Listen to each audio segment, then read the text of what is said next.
दिवसीय महापर्व छठ की शुरुआत इस साल 17 नवंबर से हो रही है। इसमें सूर्यदेव और षष्ठी माता की पूजा का महत्व है। तो आइए जानते हैं 4 दिनों तक चलने वाले इस पर्व में किस दिन क्या मनाया जाएगा। पंचांग के अनुसार छठ पर्व कार्तिक शुक्ल पक्ष की षष्ठी तिथि को मनाया जाता है, लेकिन इसकी शुरुआत चतुर्थी तिथि से नहाय खाए के साथ हो जाती है और सप्तमी तिथि को व्रत का पारण किया जाता है। लोक आस्था का महापर्व छठ पूरे 4 दिनों तक चलता है। 4 दिनों तक चलने वाला यह महापर्व उषा, प्रकृति, जल, वायु और सूर्यदेव की बहन षष्ठी माता को समर्पित है।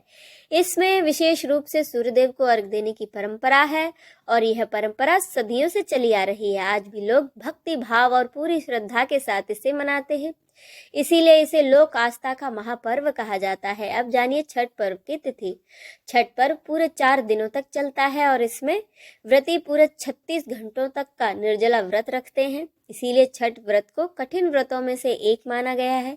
इस साल छठ पर्व की शुरुआत 17 नवंबर से हो रही है और इस दिन व्रती नहाय खाए के साथ छठ पर्व की शुरुआत करेंगे। वहीं 20 नवंबर को उषा अर्घ और पारणा के साथ छठ पर्व का समापन हो जाएगा। छठ व्रत सुहाग की लंबी आयु, संतान के सुखी जीवन और घर पर सुख समृद्धि की कामना के लिए रखा जाता है। तो आइए जानते हैं कि 17 नवंबर से 20 नवंबर तक चलने वाले छठ पर्व में किस दिन क्या किया जाएगा। अब जानिए कि नहाय खाए कब है। छठ की शुरुआत नहाय खाए के साथ होती है, इसीलिए यह दिन बहुत खास होता है। इस साल नहाय खाए शुक्रवार 17 नवंबर को है। इस दिन सूर्योदय होगा सुबह 6:45 पर, वहीं सूर्यास्त होगा शाम 5:27 पर। नहाय खाए के दिन व्रती सुबह नदी में स्नान करते हैं और इसके बाद नए वस्त्र धारण कर प्रसाद ग्रहण करते हैं।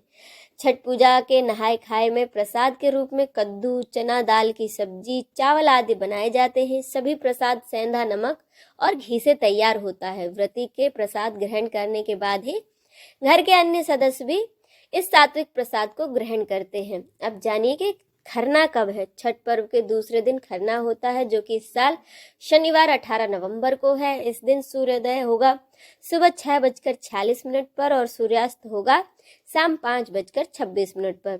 खरना के दिन व्रती केवल एक समय ही शाम में मीठा भोजन करते हैं। इस दिन मुख्य रूप से चावल की खीर प्रसाद के रूप में बनाई जाती है और उसे ही खाया जाता है। इस खीर को मिट्टी के चूल्हे में आम की लकड़ी जलाकर बनाया जाता है। इस प्रसाद को ग्रहण करने के बाद व्रती का निर्जला व्रत शुरू हो जाता है। इसके बाद सीधे पारण किया जाता है। अब जानिए संध्या अर्घ तिथि और समय। यह छठ पूजा का महत्वपूर्ण और तीसरा दिन होता है। इस दिन घर परिवार के सभी लोग घाट पर जाते हैं और डूबते हुए सूर्य को अर्घ दिया जाता है। इस साल छठ पूजा का अस्ताचलगामी अर्घ रविवार 19 नवंबर को दिया जाएगा और इस दिन सूर्यास्त होगा शाम 5:26 पर। इस दिन सूप में फल, ठेकुआ, चावल के लड्डू आदि प्रसाद से सजाकर सूप को कमर तक पानी में रहकर सूर्य को अर्घ देने की परंपरा है। अब जानिए कि उषा अर्घ कब दिया जाएगा। छठ पूजा का अंतिम और चौथा दिन यानी कि सप्तमी तिथि को उगते हुए सूर्य को अर्घ देने की परंपरा है। इस साल उषा अर्घ सोमवार 20 नवंबर को है और इस दिन सूर्योदय होगा सुबह 6:47 पर। इसके बाद ही व्रती प्रसाद ग्रहण कर व्रत का पारण करेंगे। अब सुने छठ व्रत की कथा। पौराणिक मान्यताओं के अनुसार राजा प्रियव्रत और उनकी पत्नी मालिनी संतान सुख से वंचित थे। इस बात से राजा रानी बहुत दुखी रहती थी। एक दिन उन्होंने संतान प्राप्ति के लिए महर्षि कश्यप से पुत्रेष्टि यज्ञ करवाया।